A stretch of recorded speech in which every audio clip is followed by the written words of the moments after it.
ZNS Total Sports.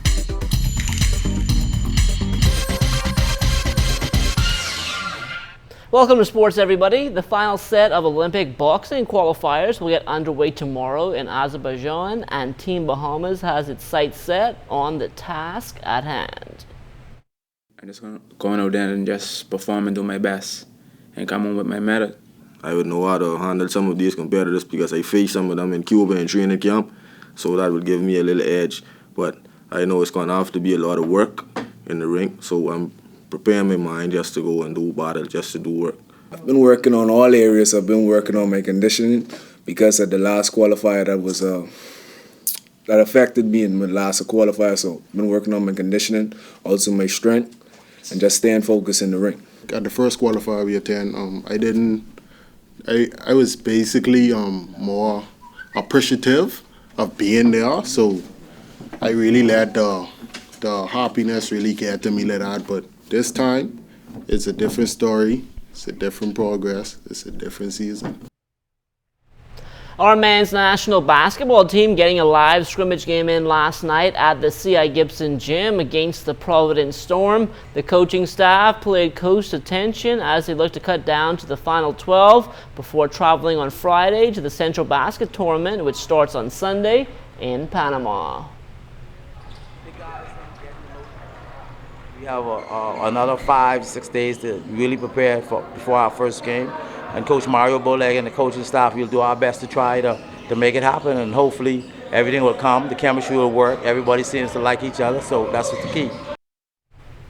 Making his first appearance with our men's national basketball team yesterday was high school phenom DeAndre Ayton, who is the top-ranked recruit in the class of 2017.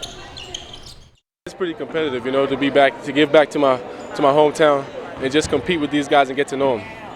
Why did you want to come back and play for this team this year? I mean, to get better, you know, just to feel how the international game is, you know. I played a lot around the country, like going to Basketball Without Borders, like just playing the Euro rules and just adapting to their rules other than how the Americans play. I just wanted to know both sides of the game, like, you know, putting the ball down before you actually make a move, you know. In America, you could just really just go first step without a dribble. So it's just just getting that experience. What are you expecting as you go down to Panama now? Just good chemistry, you know, win every game and just have fun. How far do you think this team could go in that kind of a tournament? It's a big level tournament. I mean, we have a great experienced guys, great players on this team, you know, great dudes off the court. I think we can go really far. You know, all we got to do is just stay humble and have pride in our country. Team Bahamas will open competition at Central Basket on Sunday against the U.S. Virgin Islands, and they will be looking to get off to a fast start. That's a must-win, and I have already marked that on the calendar. I've already spoken to the guys. I've shown them the tape of last 2 years that Virgin Islands was able to scale out a win against us.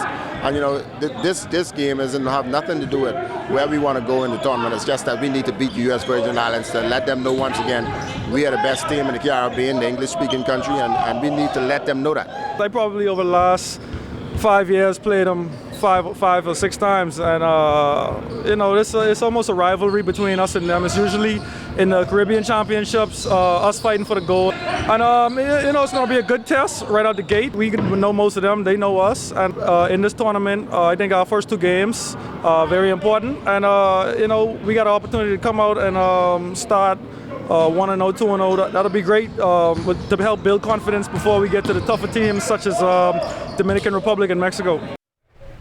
The New Providence Softball Association was back on the diamond last night. In the ladies opener, the Platinum Pool Sharks scored early and often as they took care of the Lady Truckers 13-6 in 5 innings. I was trying to stop in 3. If I was being honest with you, it was just a tremendous effort by the team. Last time we played them, they stopped us in 6, and so this time we focused more on getting runs early on in the game so we can stop them earlier. I told Baylor when he beat us last time, I get you next time. Honestly speaking, we have a very good team, very good young team, and we can be there when it comes to the end. It feels great to have them. It's just good to see that all the hard work wasn't in vain, and they're ready to play the ball now at this level. As for the men's feature game last night, that saw the Sports Center Dorsey Park boys up against the Chances Mighty Mitts. The Mighty Mitts scored the first 2 runs of the game in the top of the first following a Dorsey Park miscue on defense, but Dorsey Park would come back in the bottom of the inning and they ended up coasting to a 14-4 victory. For Dorsey Park, Devon Ferguson 2 for 3, an RBI, 3 runs scored. Alfred Ferguson a perfect 2 for 2 with 2 runs batted in and a run scored, while Anton Hanna was 2 for 3, 3 runs batted in and 2 runs scored. League play picks back up again tomorrow night. The 3rd edition of the Popeyes Bahamas Bowl will take place on December 23rd at the Thomas A. Robinson National Stadium, and stakeholders were in town today to get the ball rolling. It's been 3 great years. It's been a lot of hard work, a lot of challenges, but it's really been great. And one of the good things is to see the growth of this event.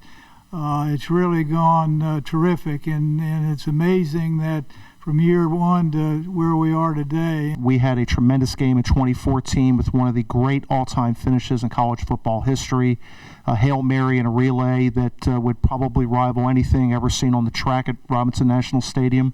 Was a tremendous finish. And in 2015, we came back with another great game, and all those student athletes had the opportunity to enjoy the Bahamas, to interact with the youth of the Bahamas, and then give us some tremendous football in front of 13,000 in the stadium for both games. And that will do it for sports. Stay tuned. The Bahamas Tonight comes back after the break.